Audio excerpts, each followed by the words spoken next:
Voici la traduction en français avec les noms adaptés. Un garçon a été abandonné sur une route isolée par ses propres parents. Affamé, tremblant de froid et terrifié, tout ce qu'il pouvait faire était pleurer. Soudain, il fut surpris par un troupeau d'éléphants qui s'approchait. Ce qui s'est passé ensuite vous donnera des frissons.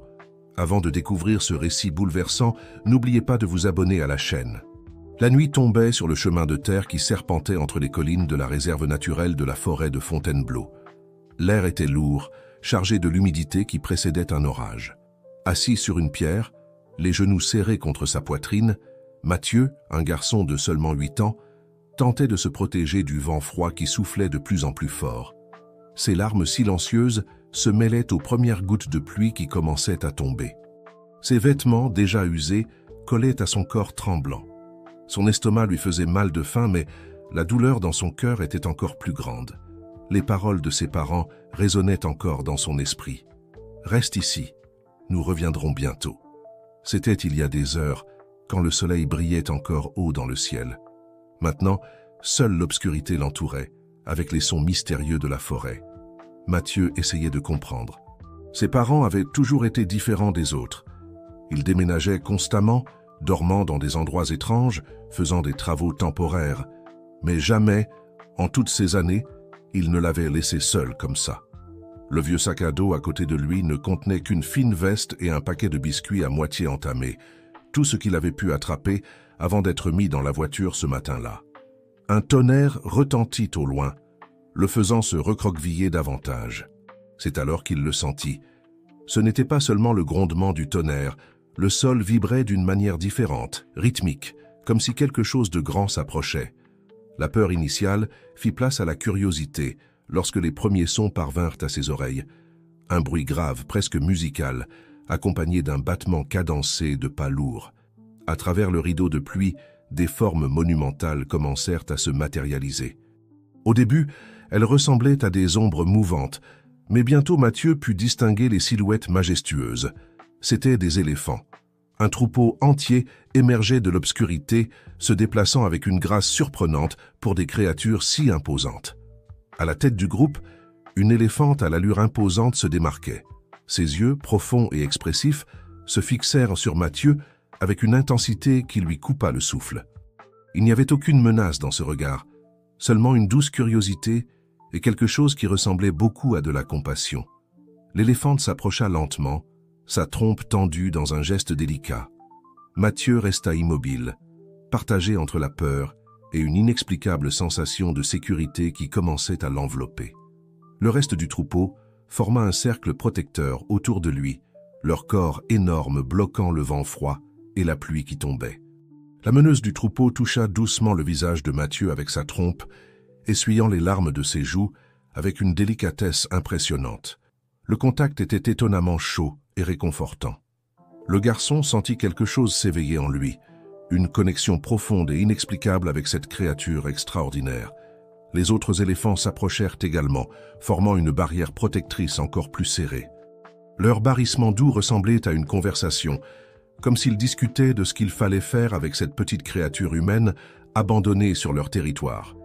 L'éléphante meneuse fit alors quelque chose d'inattendu. Elle s'agenouilla soigneusement, offrant son dos au garçon. Mathieu hésita seulement un instant. Il y avait quelque chose dans les yeux de cette éléphante qui lui inspirait une confiance absolue.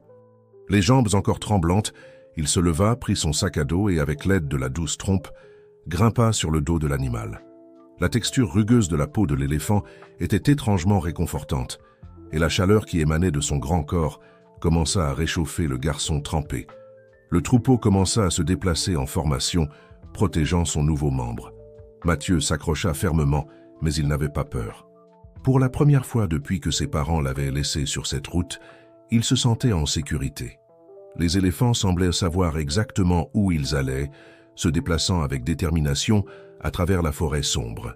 Après ce qui sembla une éternité, mais qui n'avait peut-être été que quelques minutes, les arbres commencèrent à laisser place à une clairière. En son centre se dressait une structure ancienne, un sanctuaire d'éléphants abandonnés. Les murs de pierre, bien qu'usés par le temps, offraient encore une protection contre les éléments. Les éléphants se dirigèrent vers là-bas avec familiarité, comme si c'était un refuge connu. À l'intérieur du sanctuaire, l'éléphante meneuse s'agenouilla à nouveau, permettant à Mathieu de descendre. L'endroit était étonnamment sec et, bien qu'abandonné, conservait encore des vestiges de sa fonction originelle.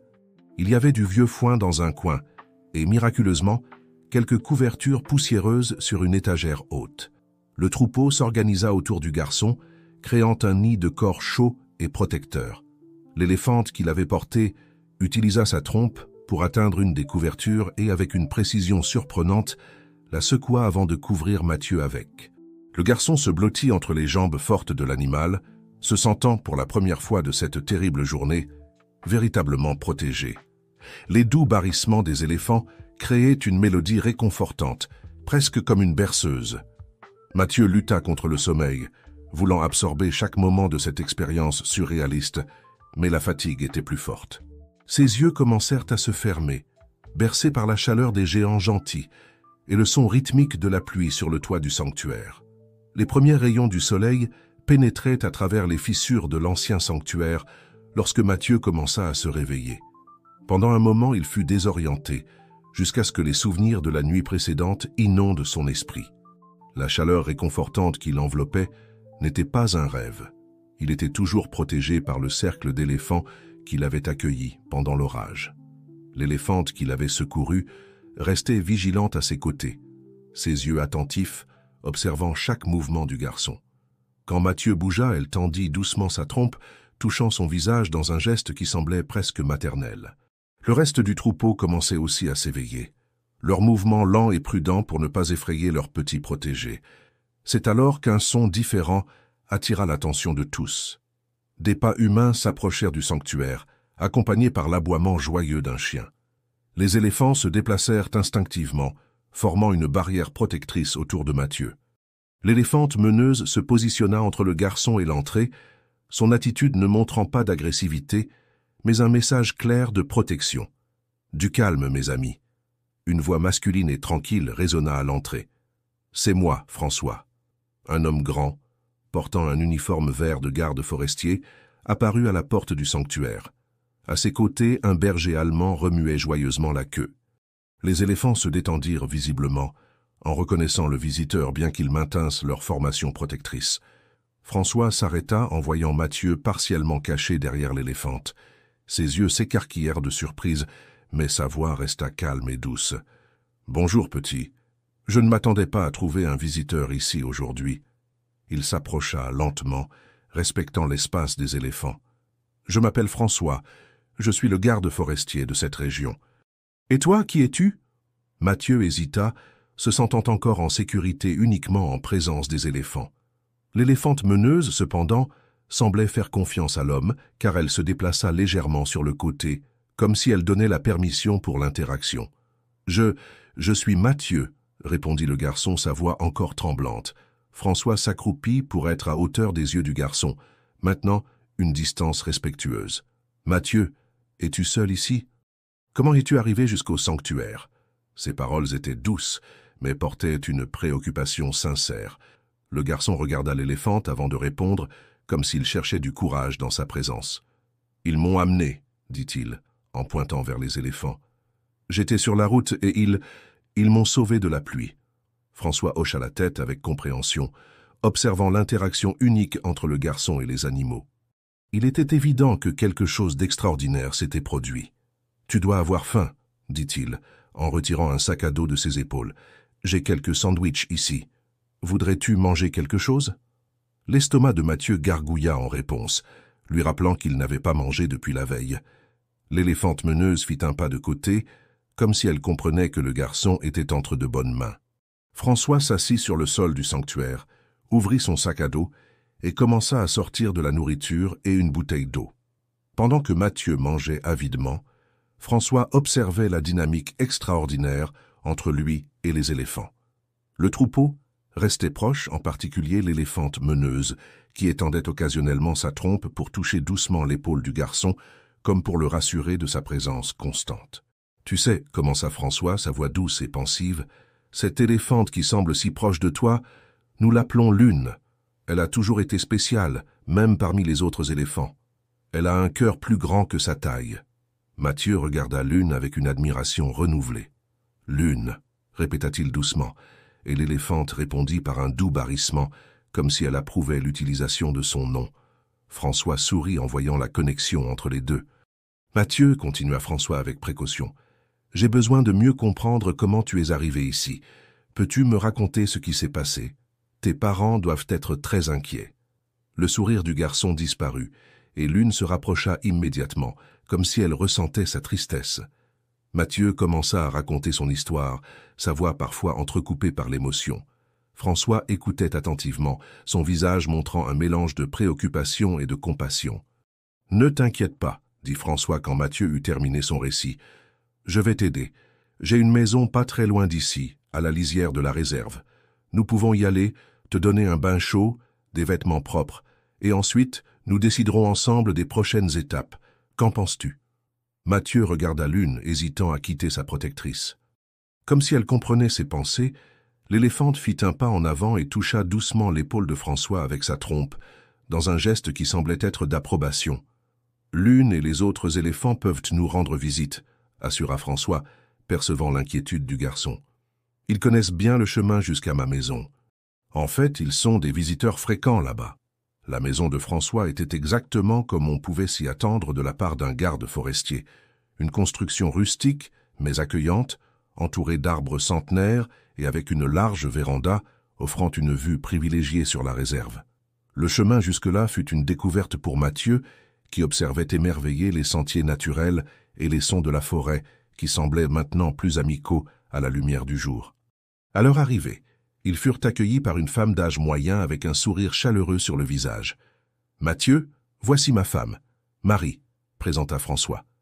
Marie remarqua immédiatement l'état du garçon, les vêtements encore humides de la nuit précédente, les cheveux ébouriffés, le regard effrayé mais plein d'espoir. « Bienvenue, mon chéri, » dit Marie, sa voix transmettant le type de chaleur maternelle que Mathieu n'avait pas expérimenté depuis longtemps. « Nous allons prendre soin de toi. D'abord, que dirais-tu d'un bain chaud et de vêtements propres ?» Pendant que Marie guidait Mathieu à l'intérieur de la maison, François passa quelques appels importants. En tant que garde forestier, il avait des contacts avec les autorités locales et devait signaler le cas du garçon abandonné. Cependant, quelque chose dans son « voici la traduction en français avec les noms adaptés », en respectant les consignes données. La nuit tombait sur le chemin de terre qui serpentait entre les collines de la réserve naturelle de la forêt de Fontainebleau. L'air était lourd, chargé de l'humidité qui précède un orage.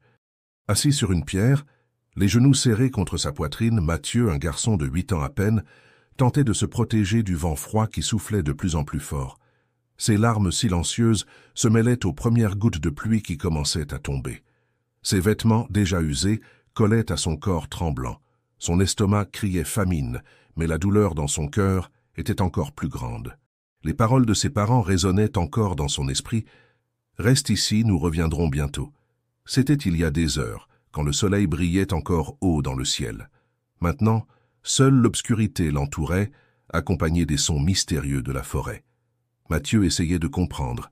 Ses parents avaient toujours été différents des autres. Ils déménageaient sans cesse, dormaient dans des endroits étranges, faisaient des travaux temporaires.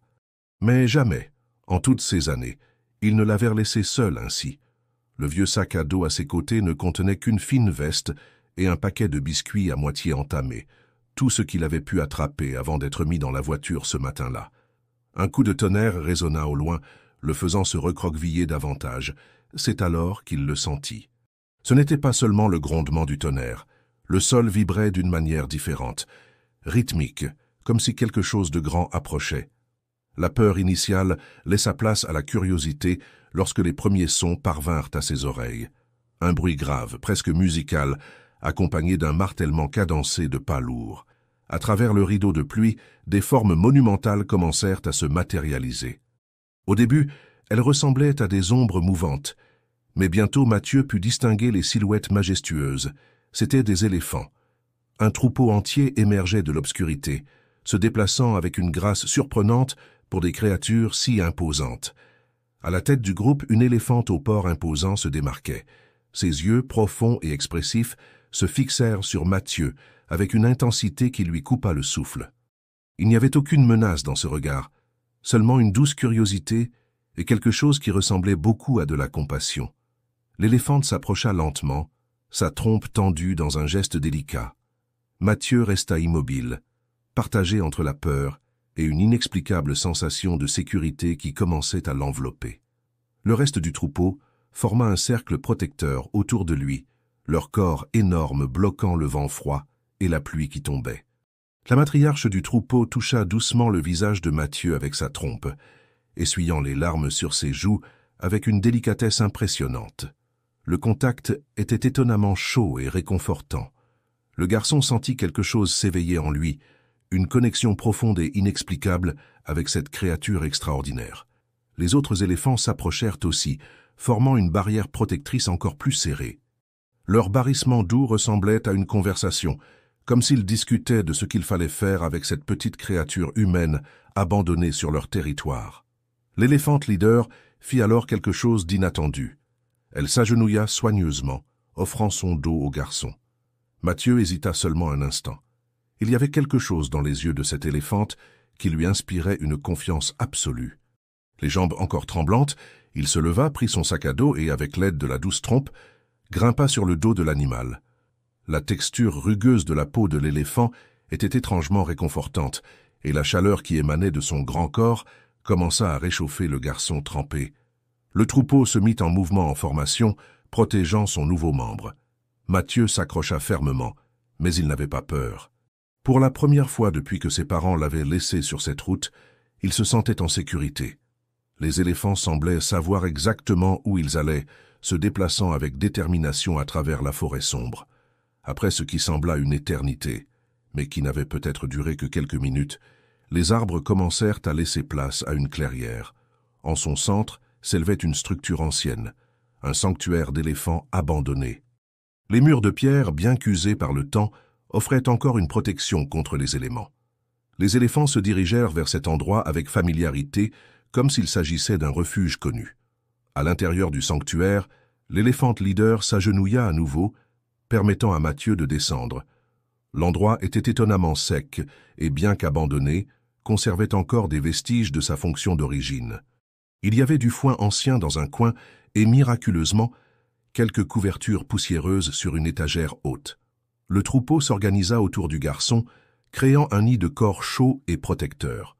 L'éléphante qui l'avait porté utilisa sa trompe pour atteindre l'une des couvertures et, avec une précision surprenante, la secoua avant d'en couvrir Mathieu. Le garçon se blottit entre les jambes puissantes de l'animal, se sentant, pour la première fois de cette terrible journée, véritablement protégé. Les doux barrissements des éléphants créaient une mélodie réconfortante, presque comme une berceuse. Mathieu lutta contre le sommeil, voulant absorber chaque moment de cette expérience surréaliste, mais la fatigue était trop forte. Ses yeux commencèrent à se fermer, bercés par la chaleur des géants gentils et le son rythmique de la pluie sur le toit du sanctuaire. Les premiers rayons du soleil pénétraient par les fissures de l'ancien sanctuaire, lorsque Mathieu commença à se réveiller.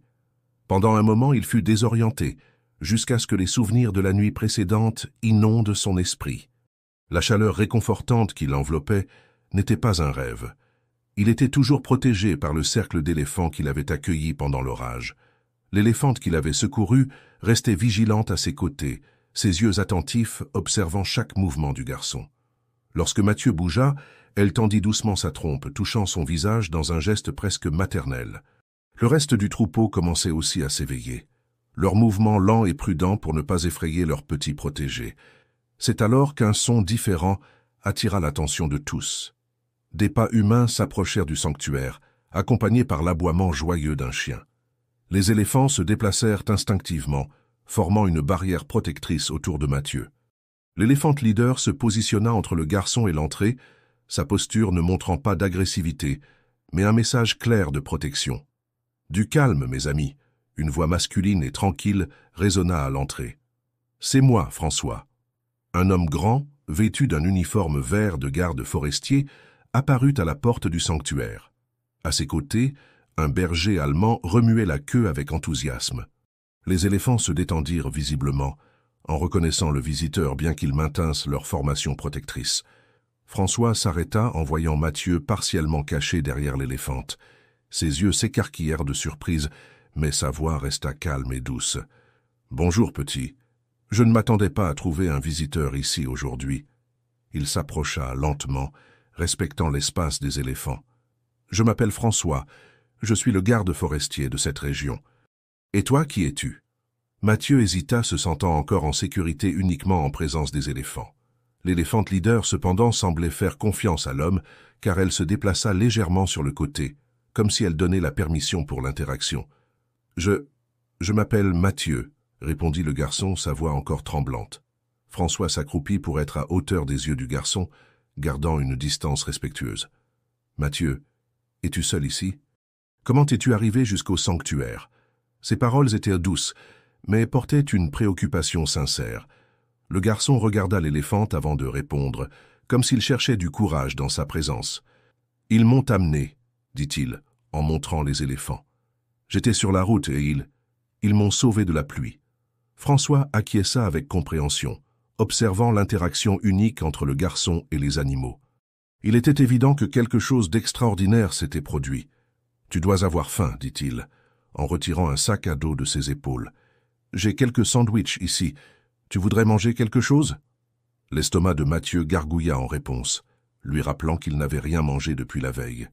L'éléphante leader fit un pas de côté, comme si elle comprenait que le garçon était entre de bonnes mains. François s'assit sur le sol du sanctuaire, ouvrit son sac à dos et commença à sortir de la nourriture et une bouteille d'eau. Pendant que Mathieu mangeait avidement, François observait la dynamique extraordinaire entre lui et les éléphants. Le troupeau restait proche, en particulier l'éléphante leader, qui étendait occasionnellement sa trompe pour toucher doucement l'épaule du garçon, comme pour le rassurer de sa présence constante. « Tu sais, » commença François, sa voix douce et pensive, « cette éléphante qui semble si proche de toi, nous l'appelons Luna. Elle a toujours été spéciale, même parmi les autres éléphants. Elle a un cœur plus grand que sa taille. » Mathieu regarda Luna avec une admiration renouvelée.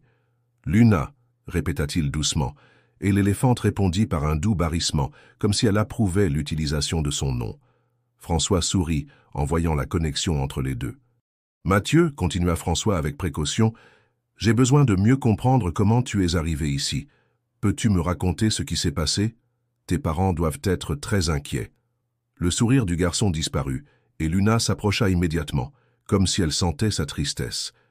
Mathieu commença à raconter son histoire, sa voix parfois entrecoupée par l'émotion. François écoutait attentivement, son visage montrant un mélange de préoccupation et de compassion. « Ne t'inquiète pas, » dit François lorsque Mathieu eut terminé son récit. « Je vais t'aider. J'ai une maison pas très loin d'ici, à la lisière de la réserve. Nous pouvons y aller, te donner un bain chaud, des vêtements propres, et ensuite nous déciderons ensemble des prochaines étapes. Qu'en penses-tu » Mathieu regarda Luna hésitant à quitter sa protectrice. Comme si elle comprenait ses pensées, l'éléphante fit un pas en avant et toucha doucement l'épaule de François avec sa trompe, dans un geste qui semblait être d'approbation. « Luna et les autres éléphants peuvent nous rendre visite, » assura François, percevant l'inquiétude du garçon. « Ils connaissent bien le chemin jusqu'à ma maison. En fait, ils sont des visiteurs fréquents là-bas. » La maison de François était exactement comme on pouvait s'y attendre de la part d'un garde forestier. Une construction rustique, mais accueillante, entourée d'arbres centenaires et avec une large véranda offrant une vue privilégiée sur la réserve.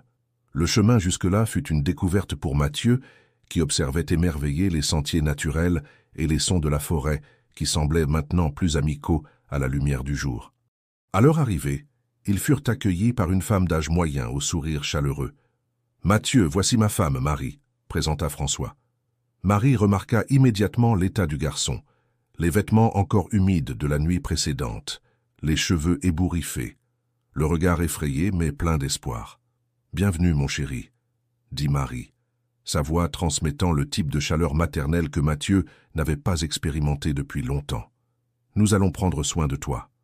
D'abord, que dirais-tu d'un bain chaud et de vêtements propres ?» Pendant que Marie guidait Mathieu à l'intérieur de la maison, François passa quelques appels importants. En tant que garde forestier, il avait des contacts avec les autorités locales et devait signaler le cas du garçon abandonné. Cependant, quelque chose dans son cœur lui disait qu'il devait agir avec prudence et sagesse. Après le bain vêtu de vêtements propres que Marie avait gardés de son neveu, Mathieu semblait être un autre enfant. Assis à la table de la cuisine, savourant un chocolat chaud, il commença à se sentir suffisamment en sécurité pour en dire plus sur sa vie. Les histoires qu'il partageait révélaient un schéma d'instabilité et de négligence qui serrait le cœur du couple. « On ne restait jamais longtemps au même endroit », expliqua Mathieu, ses doigts jouant avec le bord de la tasse. Maman et papa disaient toujours qu'on devait déménager à cause du travail, mais sa voix faiblit un peu. Parfois, j'avais l'impression qu'on fuyait quelque chose. Marie et François échangèrent des regards inquiets.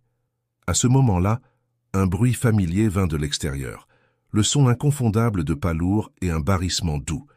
Mathieu s'anima immédiatement, reconnaissant le son. « Lune !» s'exclama-t-il en courant vers la véranda. L'éléphante était là, comme si elle avait senti qu'ils avaient besoin d'elle à ce moment-là. D'autres membres du troupeau l'accompagnaient, gardant une distance respectueuse de la maison, mais clairement intéressés par leur petit protégé. « Ils apparaissent toujours au bon moment », commenta François, souriant en voyant Mathieu courir pour embrasser la trompe de Lune. « Tu sais, Mathieu, cette maison a une chambre supplémentaire que nous n'utilisons pas depuis longtemps. Que dirais-tu de rester ici avec nous pour l'instant ?» Le visage du garçon s'illumina d'espoir, mais bientôt une ombre d'inquiétude le traversa. « Mais, et mes parents? Et s'ils revenaient à me chercher ?» Marie s'approcha, posant une main douce sur l'épaule de Mathieu.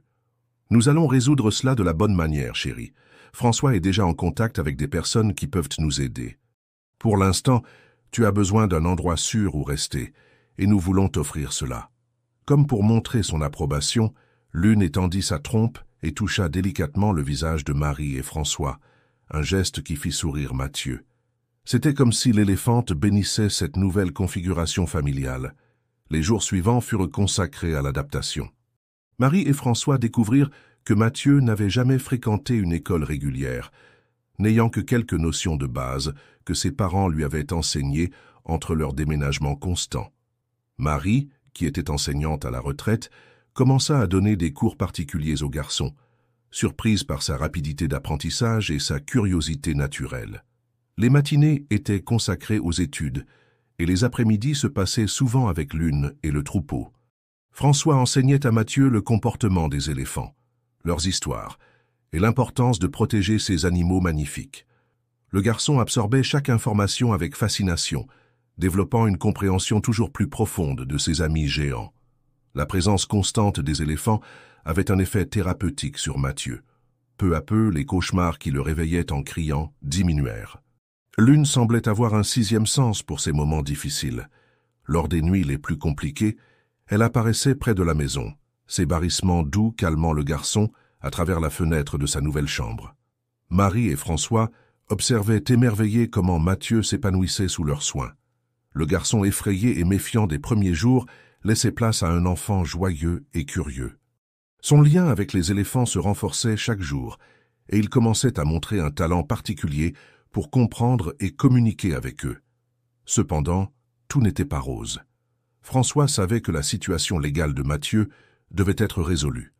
Les autorités recherchèrent ses parents, et des décisions difficiles devraient éventuellement être prises. Mais pour l'instant, il se concentrait sur le fait de donner au garçon ce dont il avait le plus besoin: stabilité, amour et la certitude que, pour la première fois depuis longtemps, il était vraiment chez lui. Un après-midi, en observant Mathieu jouer avec Lune dans le champ près de la maison, Marie s'approcha de François, les larmes aux yeux. « Tu sais, dit-elle doucement, nous avons toujours rêvé d'avoir des enfants. Peut-être que l'univers a trouvé une façon unique de réaliser ce rêve. » François serra sa femme dans ses bras, ses yeux aussi humides. Dans le champ, Mathieu riait pendant que Lune l'aspergeait doucement avec sa trompe, le son de sa joie se mêlant aux barrissements heureux des éléphants. C'était une scène qui capturait parfaitement la magie inattendue qui était entrée dans leur vie. L'automne arriva dans la réserve, peignant les arbres de tons dorés et rougeâtres. 3 mois s'étaient écoulés depuis que Mathieu avait trouvé refuge chez François et Marie. La routine qui s'était établie était un baume pour son âme inquiète. Se réveiller au chant des oiseaux, prendre le petit déjeuner avec ses nouveaux gardiens, étudier avec Marie le matin et passer les après-midi avec Lune et le troupeau. Ce matin-là, quelque chose de différent se produisit. Mathieu était sur la véranda, concentré sur ses exercices de mathématiques, lorsqu'une voiture officielle se gara devant la maison. Une femme élégante, portant un dossier, descendit du véhicule. François, qui travaillait dans son bureau, sortit pour l'accueillir. « Docteur Élise, bienvenue », salua François en tendant la main. « Mathieu, viens ici, s'il te plaît. Voici le docteur. Élise, l'assistante sociale qui s'occupe de ton cas. » Mathieu s'approcha timidement, sentant le poids du regard professionnel de la visiteuse. Élise, cependant, avait un sourire doux sur le visage. « Bonjour Mathieu. François et Marie m'ont beaucoup parlé de toi et de tes amis spéciaux. » Comme sur un signal, un barrissement familier retentit au loin. L'une et quelques membres du troupeau s'approchaient, gardant une distance respectueuse, mais clairement curieux de la nouvelle visiteuse. Élise ne put cacher sa surprise en voyant l'interaction naturelle entre le garçon et les énormes animaux. « Impressionnant », murmura-t-elle, observant comment l'une touchait doucement l'épaule de Mathieu avec sa trompe. « En toutes mes années de service social, je n'ai jamais rien vu de tel. » Marie servit du café sur la véranda pendant qu'Élise menait une conversation informelle avec Mathieu. Elle lui posa des questions sur sa vie antérieure, ses souvenirs, ses sentiments actuels. Le garçon répondait avec un mélange d'honnêteté et de prudence, jetant toujours des regards réconfortants à l'une qui restait proche.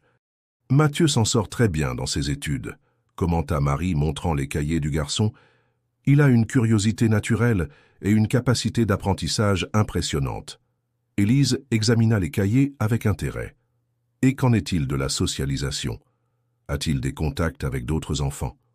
Nous avons commencé à l'emmener 2 fois par semaine au projet social de la ville, » expliqua François. « Là-bas, il participe à des activités de groupe et se fait des amis. Il a même développé un intérêt particulier à raconter aux autres enfants l'histoire des éléphants et l'importance de la préservation de l'environnement. » L'assistante sociale prit des notes dans son dossier, regardant occasionnellement les éléphants qui restaient à proximité. « Vous savez que nous avons localisé ses parents, » dit-elle finalement, sa voix sérieuse. Mathieu se figea, ses doigts serrant instinctivement la tasse de chocolat que Marie lui avait donnée. L'une, percevant sa détresse, émit un barrissement doux et s'approcha davantage de la véranda.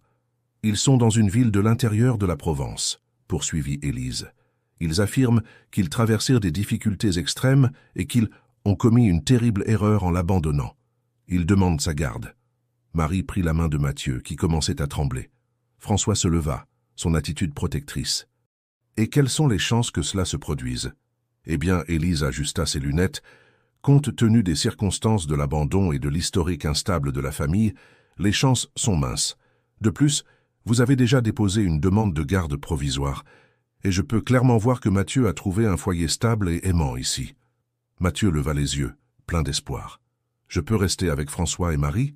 Et avec l'une ?» Élise sourit doucement.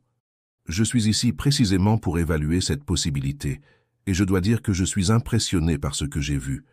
Le lien que tu as avec ces éléphants est extraordinaire et clairement thérapeutique. » Comme pour illustrer ce point, l'une cueillit délicatement une fleur avec sa trompe et l'offrit à Élise, qui accepta le cadeau avec une émotion visible. « Dans tous mes rapports précédents, dit-elle, faisant tourner la fleur entre ses doigts, je n'ai jamais eu à inclure des éléphants comme faisant partie du cercle de soutien d'un enfant. » Le reste de la visite se déroula avec Élise, observant la routine de Mathieu, y compris une promenade avec François dans la réserve, où le garçon démontra sa connaissance croissante de la flore et de la faune locale.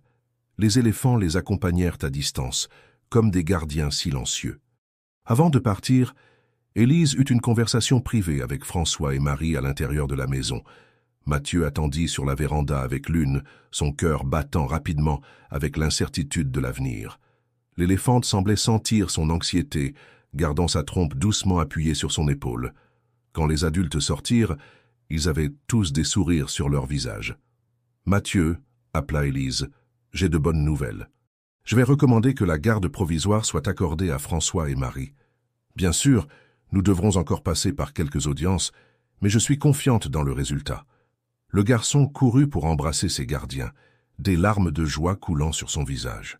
L'une et les autres éléphants célébrèrent avec des barrissements joyeux, comme s'ils comprenaient l'importance de ce moment. « Il y a encore une chose, » ajouta Élise en souriant. « Tes parents biologiques auront droit à des visites supervisées, si tu le souhaites. La décision t'appartient. » Mathieu regarda l'une, puis François et Marie, et enfin Élise. « Je pense que oui, mais seulement si c'est ici, avec vous tous autour. L'assistante sociale acquiesça, compréhensive. Alors qu'elle se préparait à partir, elle observa une fois de plus la scène unique devant elle. Une famille qui transcendait les espèces, unie par l'amour et la protection mutuelle. Dans son dossier, avec les rapports officiels, Élise rangea la fleur que l'une lui avait donnée, un rappel que parfois les familles les plus extraordinaires sont formées par les liens les plus inattendus. Le jour de la visite des parents biologiques de Mathieu arriva avec un mélange d'appréhension et de curiosité.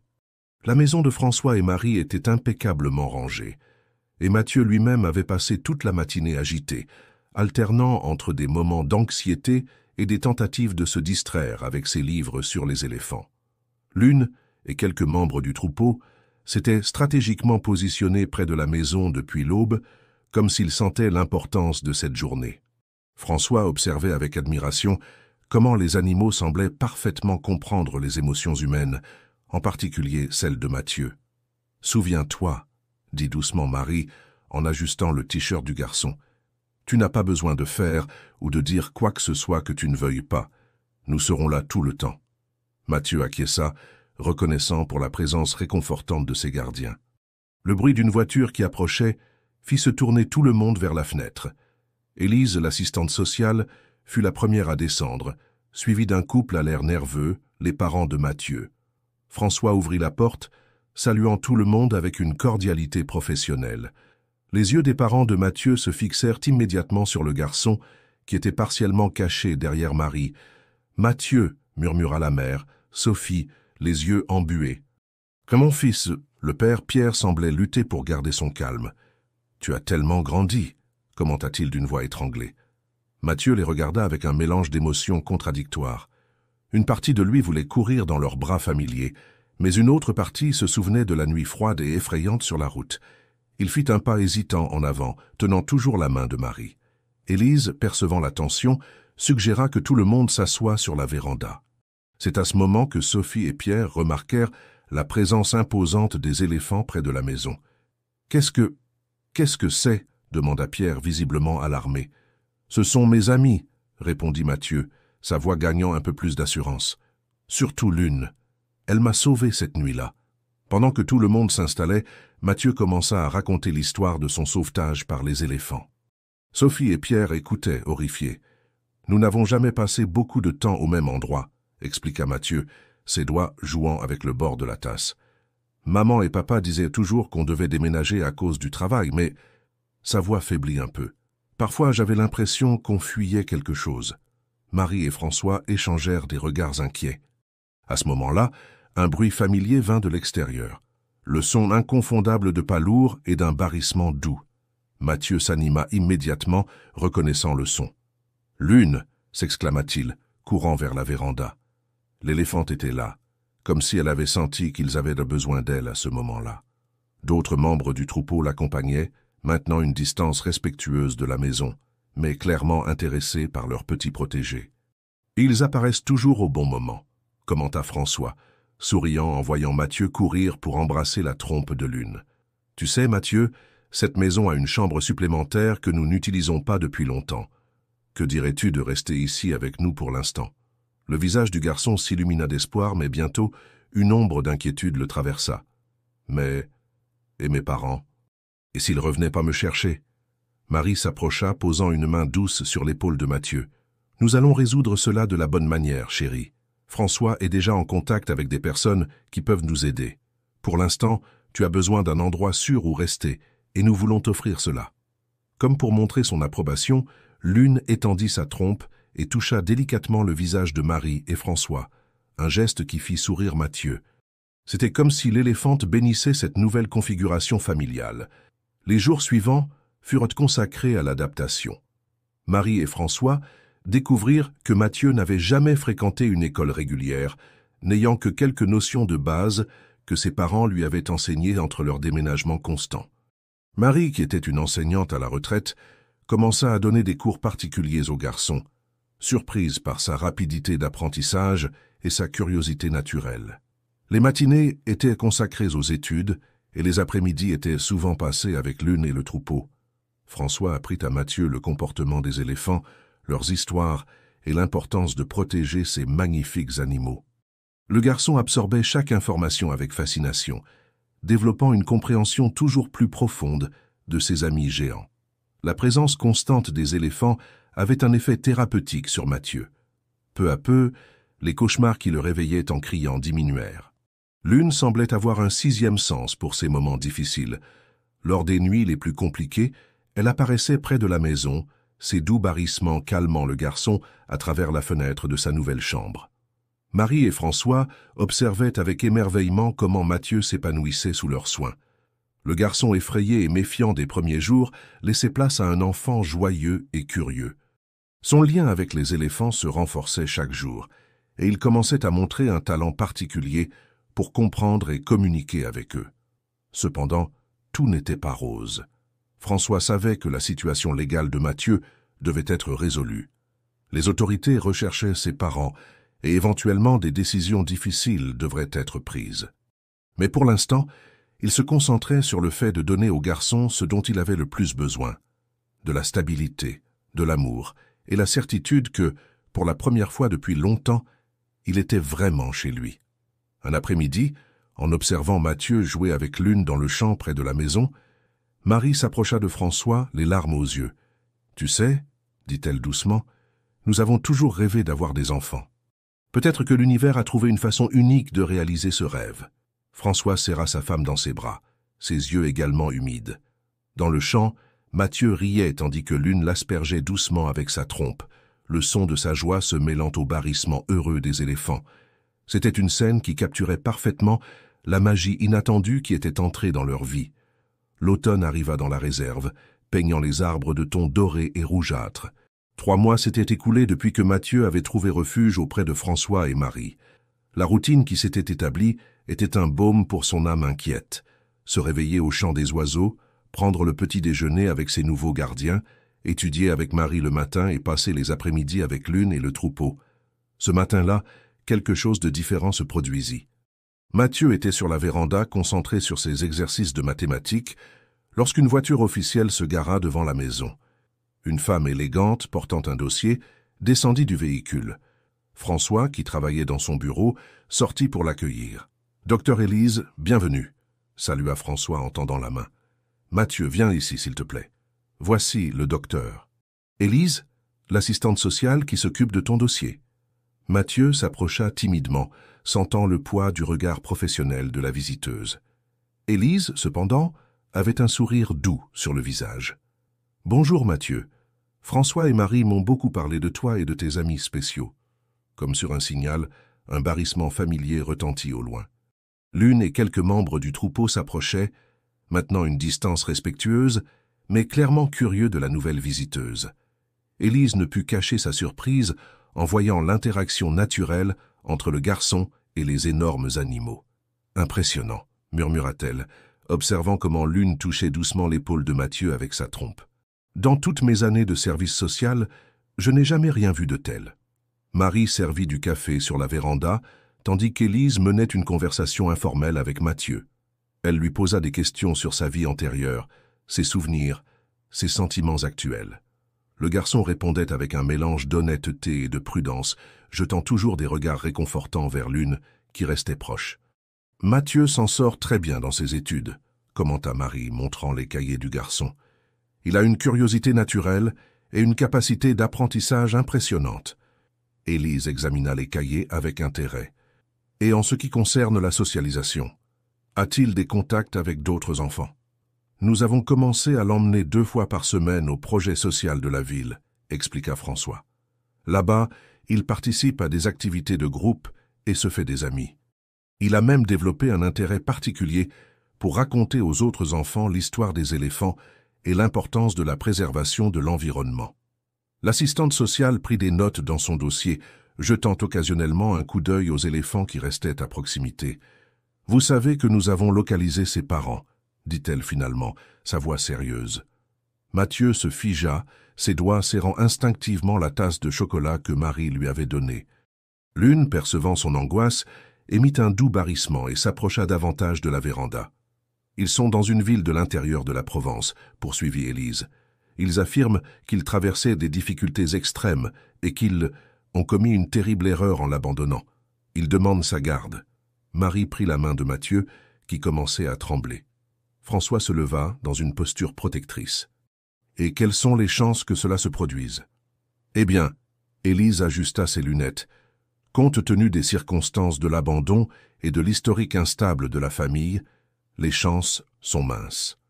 De plus, vous avez déjà demandé la garde provisoire, et je peux clairement voir que Mathieu a trouvé un foyer stable et aimant ici. Mathieu leva les yeux, plein d'espoir. Je peux rester avec François et Marie, et avec Lune. Élise sourit doucement. Je suis ici précisément pour évaluer cette possibilité. Et je dois dire que je suis impressionné par ce que j'ai vu. Le lien que tu as avec ces éléphants est extraordinaire et clairement thérapeutique.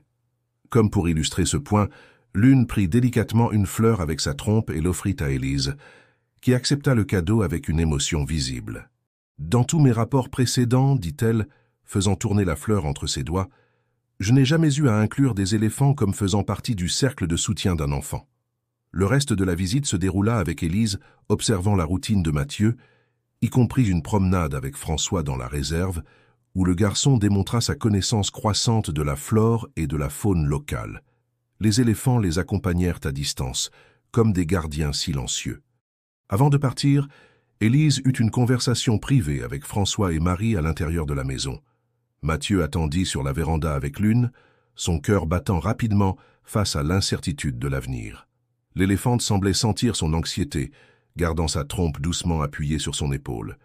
Lorsque les adultes sortirent, ils avaient tous des sourires sur leur visage. « Mathieu », appela Élise, « j'ai de bonnes nouvelles. Je vais recommander que la garde provisoire soit accordée à François et Marie. Bien sûr, nous devrons encore passer par quelques audiences, mais je suis confiante dans le résultat. » Le garçon courut embrasser ses gardiens, des larmes de joie coulant sur son visage. Lune et les autres éléphants célébrèrent avec des barrissements joyeux, comme s'ils comprenaient l'importance de ce moment. « Il y a encore une chose, » ajouta Élise en souriant. « Tes parents biologiques auront le droit à des visites supervisées, si tu le souhaites. La décision t'appartient. » Mathieu regarda Lune, puis François et Marie, et enfin Élise. « Je pense que oui, mais seulement si c'est ici, avec vous tous autour. » L'assistante sociale acquiesça, compréhensive. Alors qu'elle se préparait à partir, elle observa une fois de plus la scène unique devant elle. Une famille qui transcendait les espèces, unie par l'amour et la protection mutuelle. Dans son dossier, avec les rapports officiels, Élise garda la fleur que Lune lui avait donnée. Un rappel que parfois les familles les plus extraordinaires sont formées par les liens les plus inattendus. Le jour de la visite des parents biologiques de Mathieu arriva avec un mélange d'appréhension et de curiosité. La maison de François et Marie était impeccablement rangée, et Mathieu lui-même avait passé toute la matinée agité, alternant entre des moments d'anxiété et des tentatives de se distraire avec ses livres sur les éléphants. Lune et quelques membres du troupeau s'étaient positionnés stratégiquement près de la maison depuis l'aube, comme s'ils sentaient l'importance de cette journée. François observait avec admiration comment les animaux semblaient parfaitement comprendre les émotions humaines, en particulier celle de Mathieu. « Souviens-toi, » dit doucement Marie en ajustant le t-shirt du garçon, « tu n'as pas besoin de faire ou de dire quoi que ce soit que tu ne veux pas. Nous serons là tout le temps. » Mathieu acquiesça, reconnaissant de la présence réconfortante de ses gardiens. Le bruit d'une voiture qui approchait fit se tourner tout le monde vers la fenêtre. Élise, l'assistante sociale, fut la première à descendre, suivie d'un couple à l'air nerveux, les parents de Mathieu. François ouvrit la porte, saluant tout le monde avec une cordialité professionnelle. Les yeux des parents de Mathieu se fixèrent immédiatement sur le garçon, qui était partiellement caché derrière Marie. « Mathieu », murmura la mère, Sophie, les yeux pleins de larmes. « Mon fils !» Le père, Pierre, semblait lutter pour garder sa composition. « Tu as tellement grandi !» commenta-t-il d'une voix étranglée. Mathieu les regarda avec un mélange d'émotions conflictuelles. Une partie de lui voulait courir dans ses bras familiers, mais une autre partie se souvenait de la nuit froide et effrayante sur la route. Il fit un pas hésitant en avant, tenant toujours la main de Marie. Élise, percevant la tension, suggéra que tout le monde s'assoie sur la véranda. C'est à ce moment-là que Sophie et Pierre remarquèrent la présence imposante des éléphants près de la maison. Qu'est-ce que c'est ?» demanda Pierre, visiblement alarmé. « Ce sont mes amis, » répondit Mathieu, sa voix gagnant un peu plus de confiance. « Surtout l'une. Elle m'a sauvé cette nuit-là. » Pendant que tout le monde s'installait, Mathieu commença à raconter l'histoire de son sauvetage par les éléphants. Sophie et Pierre écoutaient, horrifiés par le danger qu'avait encouru leur fils et émerveillés par le dénouement inattendu. « Nous avons commis une terrible erreur, » dit Sophie, des larmes coulant sur son visage. « Nous étions désespérés, criblés de dettes, fuyant des personnes dangereuses. Nous pensions que le laisser pendant quelques heures serait le seul moyen de le protéger pendant que nous réglions tout. » Pierre poursuivit. « Quand nous sommes revenus et que nous ne t'avons pas trouvé, nous étions fous d'inquiétude. Nous avons cherché pendant des jours, mais nous avions peur d'aller à la police à cause de nos complications. » Mathieu écoutait en silence, ses sentiments oscillant entre la douleur, la compréhension et une profonde tristesse. L'une, percevant son agitation, s'approcha de la véranda et tendit doucement sa trompe. Le garçon la toucha, se sentant instantanément plus calme. Sophie observait l'interaction avec fascination. « C'est incroyable comme il semble te comprendre », commenta-t-elle doucement. « L'une et les autres éléphants ont joué un rôle crucial dans le rétablissement et l'adaptation de Mathieu, » expliqua François. « Ils offrent un type de réconfort et de connexion qui est, unique. » La conversation se poursuivit, Sophie et Pierre partageant plus d'informations sur les difficultés qu'ils avaient rencontrées et comment ils travaillaient pour reconstruire leur vie. Ils s'étaient rendus aux autorités, coopéraient avec la justice et suivaient une thérapie. « Nous savons que nous ne méritons pas ton pardon, » dit Pierre, regardant directement Mathieu. « Mais nous espérons qu'avec le temps, nous pourrons reconstruire une sorte de relation avec toi. » Mathieu resta silencieux pendant un long moment, caressant la trompe de l'une tout en réfléchissant. Finalement, il parla. « J'étais très triste et effrayé cette nuit-là. Mais l'une m'a montré que parfois, la famille n'est pas seulement ceux qui t'ont fait naître. C'est ceux qui te protègent et t'aiment. » Sophie et Pierre acquiescèrent, les larmes aux yeux comprenant la profondeur des paroles de leur fils. « Mais, » continua Mathieu, « je pense que je peux essayer de vous connaître à nouveau. » Petit à petit. Élise sourit, satisfaite du progrès de la réunion. « C'est très mature de ta part, Mathieu. Nous pouvons organiser des visites régulières, toujours supervisées, pour que vous puissiez reconstruire cette relation progressivement. » À la fin de la visite, alors que Sophie et Pierre se préparaient à partir, quelque chose d'inattendu se produisit. L'une, qui était restée proche pendant toute la conversation, tendit sa trompe vers les parents de Mathieu. Hésitant au début, ils finirent par toucher doucement l'animal. « C'est comme si elle nous donnait aussi une chance », commenta Sophie émue. Mathieu observa la scène avec un mélange de surprise et d'espoir. Peut-être, pensa-t-il, si l'une pouvait offrir un geste de paix, il pourrait aussi, avec le temps, trouver un chemin vers le pardon et la réconciliation. Alors que la voiture s'éloignait, Mathieu resta sur la véranda avec François, Marie et l'une. Le soleil commençait à se coucher, peignant le ciel de tons orange et rose. C'était la fin d'une journée émotionnellement épuisante, mais aussi le début d'un nouveau chapitre dans son voyage. « Tu as été très courageux aujourd'hui, » dit Marie en l'embrassant. Mathieu sourit légèrement, s'appuyant sur l'une. « J'ai appris des meilleurs, » répondit-il, regardant affectueusement ses gardiens humains et son protecteur éléphant. À ce moment-là, entouré de son cercle d'amour peu conventionnel, Mathieu sentit que, quoi que l'avenir lui réserve, il avait assez de force pour y faire face. Les mois suivants apportèrent des changements significatifs pour Mathieu et sa famille adoptive. Avec la garde provisoire accordée à François et Marie, le garçon commença enfin à fréquenter régulièrement l'école locale. C'était un monde complètement nouveau pour lui, plein de défis et de découvertes. Au début, l'adaptation ne fut pas facile. Mathieu, habitué à la tranquillité de la réserve et à la compagnie des éléphants, se sentait parfois submergé par le bruit et l'agitation de l'école. Mais sa curiosité naturelle et sa soif de connaissance prirent rapidement le dessus sur sa timidité initiale. Un matin, en marchant vers l'école avec François, Mathieu exprima ses inquiétudes.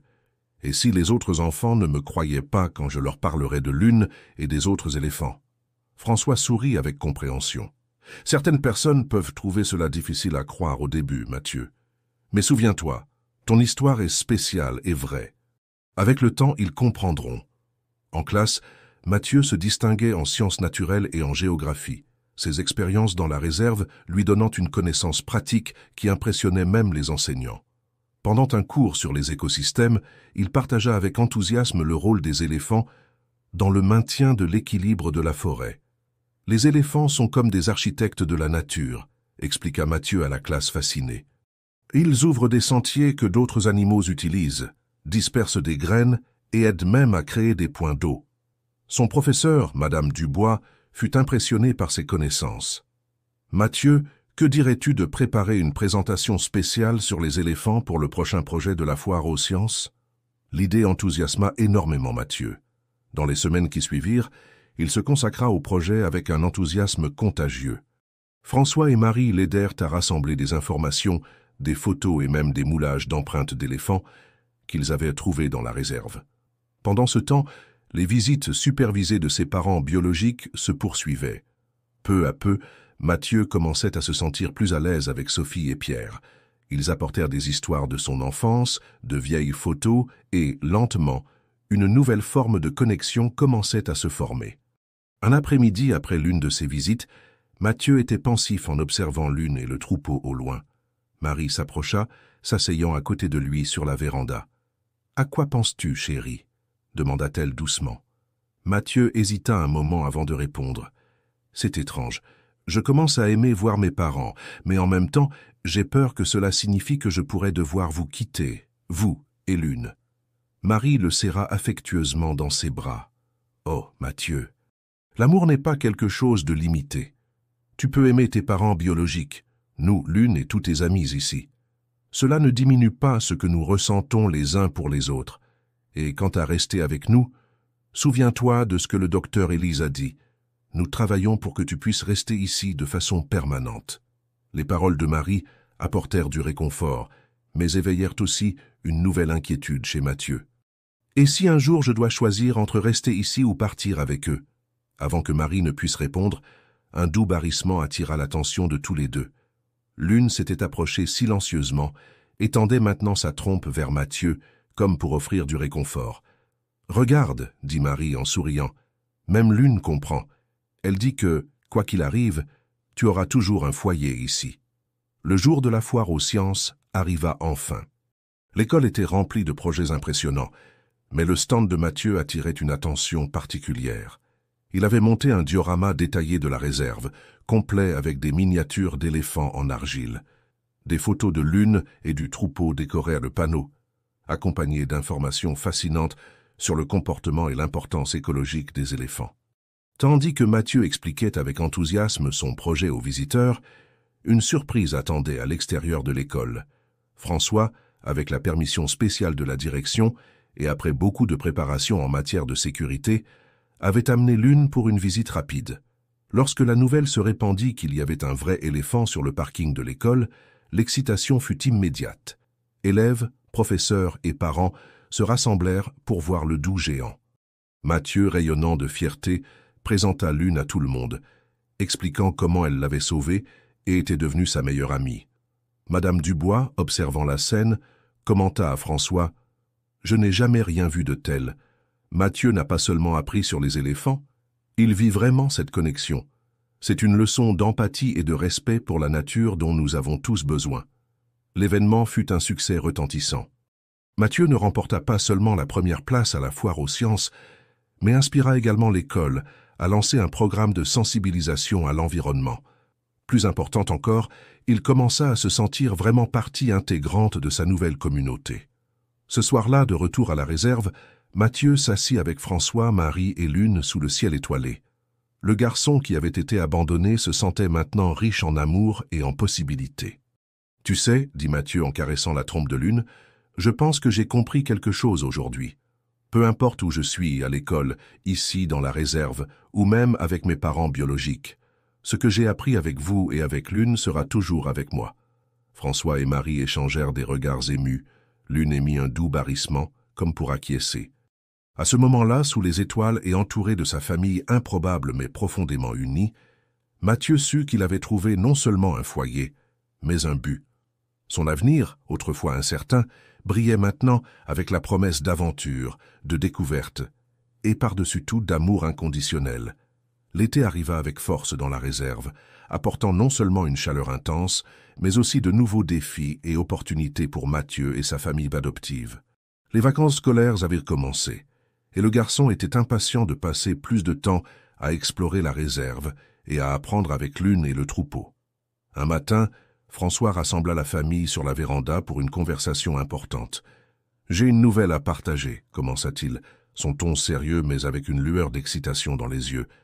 La réserve a été sélectionnée pour un projet de recherche internationale sur le comportement des éléphants en habitat semi-contrôlé. Des scientifiques du monde entier viendront ici dans les mois à venir. Mathieu fut instantanément en alerte, son esprit courant avec les possibilités. « Ils vont étudier l'une et les autres ?» demanda-t-il, un mélange de curiosité et d'inquiétude dans sa voix. François acquiesça. « Oui, mais ne t'inquiète pas. Tout sera fait avec beaucoup de soin et de respect pour les animaux. » En fait, il fit une pause, souriant. « Ils sont particulièrement intéressés par la relation unique que tu as développée avec le troupeau. » Marie, qui était restée silencieuse jusque-là, ajouta « Mathieu, les chercheurs aimeraient beaucoup avoir ton aide. Bien sûr, seulement si tu le veux et si tu te sens à l'aise. » Le cœur du garçon s'emballa d'émotion. L'idée de contribuer à une véritable étude scientifique, de partager ses connaissances et son expérience avec Lune, était à la fois excitante et un peu effrayante. « Je peux y réfléchir un peu ?» demanda Mathieu. « Bien sûr, chérie, » répondit Marie affectueusement. « Il n'y a pas d'urgence. » Cet après-midi-là, Mathieu alla retrouver Lune dans la clairière où le troupeau avait l'habitude de se reposer.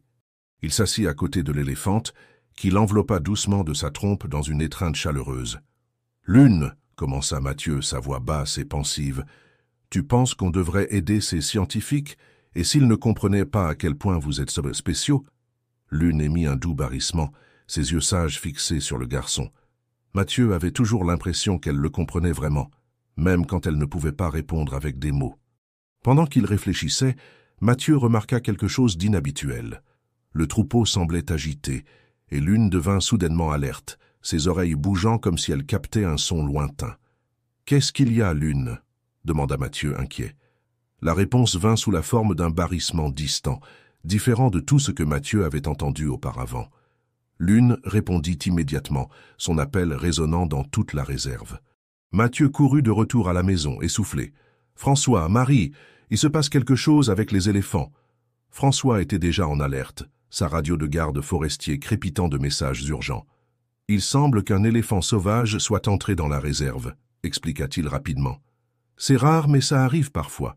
Nous allons devoir agir avec beaucoup de prudence. » Les jours suivants furent intenses dans la réserve. L'éléphant nouvellement arrivé était une jeune femelle, clairement désorientée et effrayée. Lune et le troupeau semblaient essayer de communiquer avec elle, mais la situation restait tendue. C'est à ce moment que Mathieu réalisa qu'il pouvait faire la différence. Utilisant toutes les connaissances qu'il avait acquises sur le comportement des éléphants, il travailla aux côtés de François et des autres gardes forestiers pour élaborer un plan d'approche sûr. « Souviens-toi, » instruisit François, « mouvement lent, voix calme. Laisse Lune mener l'interaction. » Le cœur battant, Mathieu s'approcha de la zone où se trouvait l'éléphant sauvage, accompagné de Lune. Il commença à parler doucement, utilisant les sons qu'il avait appris avec le troupeau. À sa surprise et sa joie, l'éléphant sauvage commença à se calmer. Au cours des jours suivants, Mathieu joua un rôle crucial dans l'intégration du nouvel éléphant au troupeau.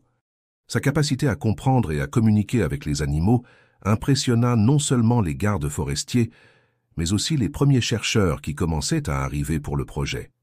Dr Cécile, une éminente spécialiste du comportement des éléphants, observa Mathieu avec admiration.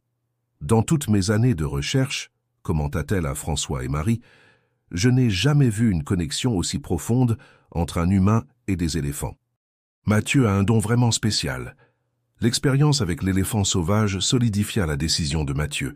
Il voulait participer au projet de recherche, non seulement pour aider les scientifiques, mais aussi pour être une voix pour Lune et le troupeau, s'assurant qu'ils soient traités avec le respect et la dignité qu'ils méritaient. Un soir, alors que la famille dînait sur la véranda, observant le coucher de soleil sur la réserve, Mathieu fit une annonce.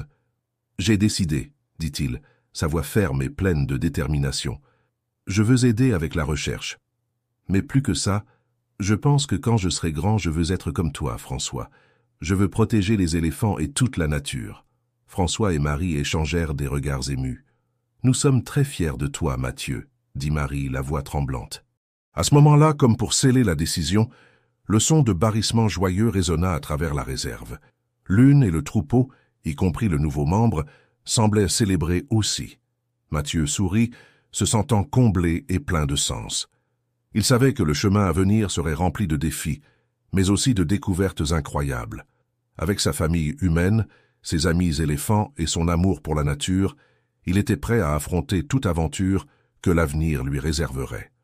Alors que les étoiles commençaient à piquer le ciel nocturne, Mathieu ressentit une profonde gratitude. Le garçon qui avait été abandonné avait trouvé non seulement un foyer, mais aussi une vocation qui résonnait aussi profondément que les barrissements des éléphants dans la chaude nuit d'été. L'automne apporta avec lui une explosion de couleurs dans la réserve et une vague de nouvelles activités. Le projet de recherche internationale était en plein essor, transformant la tranquille routine de Mathieu et de sa famille en un tourbillon d'expériences passionnantes et parfois difficiles.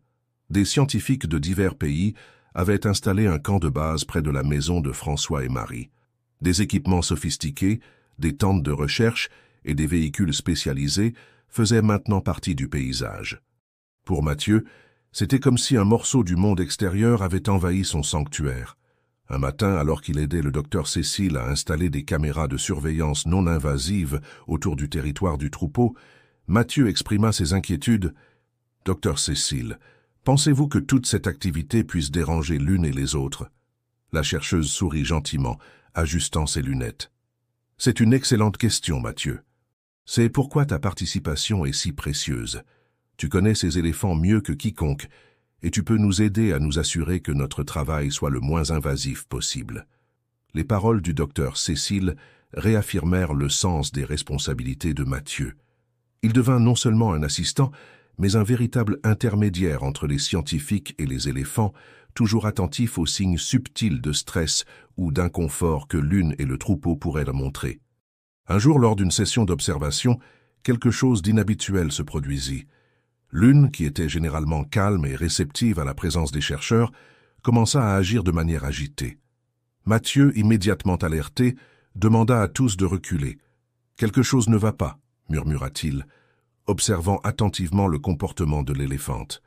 Suivant son instinct et les connaissances accumulées au fil des ans, Mathieu s'approcha prudemment de l'une. L'éléphante émit un barrissement bas et commença à se déplacer vers une zone plus dense de la forêt. Mathieu, après un rapide regard à François pour demander la permission, décida de la suivre. Ce qui suivit fut un voyage tendu à travers la forêt. L'une semblait déterminée, se frayant un chemin à travers la végétation avec Mathieu juste derrière elle. Après environ une demi-heure, ils arrivèrent à une petite clairière cachée. Là, à l'étonnement de Mathieu, se trouvait un éléphanteau, apparemment orphelin et clairement mal nourri. L'une s'approcha doucement du petit, utilisant sa trompe pour le caresser. « Oh, Lune !» chuchota Mathieu, comprenant la situation. « Tu l'as trouvé. Tu savais qu'il avait besoin d'aide. » Avec précaution, Mathieu s'approcha de l'éléphanteau.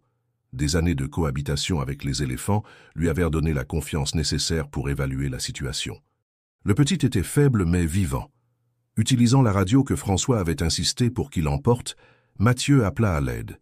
Les heures qui suivirent furent un tourbillon d'activités. Les vétérinaires de l'équipe de recherche rejoignirent Mathieu et Lune dans la clairière, travaillant sans relâche pour stabiliser l'éléphanteau. Le troupeau entier se rassembla à proximité, comme pour offrir un soutien silencieux. Ce fut un moment révélateur pour les chercheurs. Le lien entre Mathieu et Lune, la façon dont ils travaillaient ensemble pour prendre soin du petit, démontrait un niveau de coopération entre humains et éléphants qui allait au-delà de tout ce qu'ils avaient documenté auparavant. Le docteur Cécile, observant la scène avec des yeux émerveillés, commenta à François « Ce que nous voyons ici est extraordinaire. L'empathie de Lune, la compréhension de Mathieu. Cela pourrait changer la façon dont nous comprenons la relation entre les humains et les éléphants. » Dans les jours qui suivirent, le sauvetage de l'éléphanteau devint le point focal du camp. Mathieu passa des heures aux côtés du petit éléphant, qui fut affectueusement nommé Espoir. L'une et les autres femelles du troupeau se relayaient pour monter la garde, comme si l'éléphanteau était l'un des leurs. Pour Mathieu, prendre soin d'Espoir raviva des souvenirs de son propre sauvetage. Il se surprit à raconter son histoire à l'éléphanteau, comment l'une l'avait trouvé et protégé, promettant qu'il ferait de même pour lui. Un soir, alors que Mathieu observait Espoir dormir enfin paisiblement, Marie le rejoignit. « Tu fais un travail incroyable, mon chéri, » dit-elle, l'enlaçant par les épaules. Mathieu sourit, fatigué mais heureux. « C'est comme si tout s'emboîtait, tu sais. Quand j'ai été abandonné, l'une m'a sauvé. Maintenant, je peux rendre l'appareil en aidant Espoir. » Marie acquiesça, émue par la maturité et la compassion de son fils adoptif. « Tu as tellement grandi, Mathieu, pas seulement en taille, mais en sagesse et en cœur. » À mesure que l'automne avançait, Espoir devenait plus fort. L'éléphanteau commença à s'intégrer au troupeau, l'une assumant le rôle de mère adoptive. Pour les chercheurs, c'était une occasion unique d'observer la dynamique d'adoption chez les éléphants. Le sauvetage d'Espoir n'enrichit pas seulement l'étude, mais renforça également le lien entre l'équipe de recherche et la communauté locale.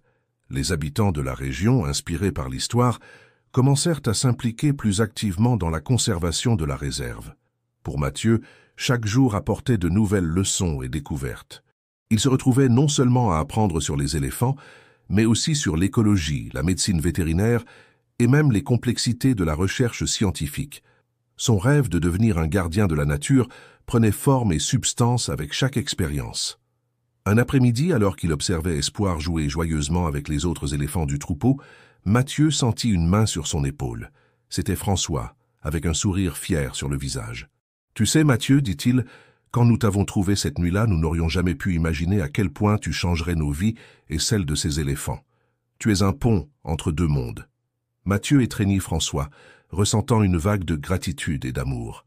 En regardant l'une qui les observait de ses yeux sages et Espoir, symbole d'un nouveau départ, Mathieu sut qu'il était exactement là où il devait être.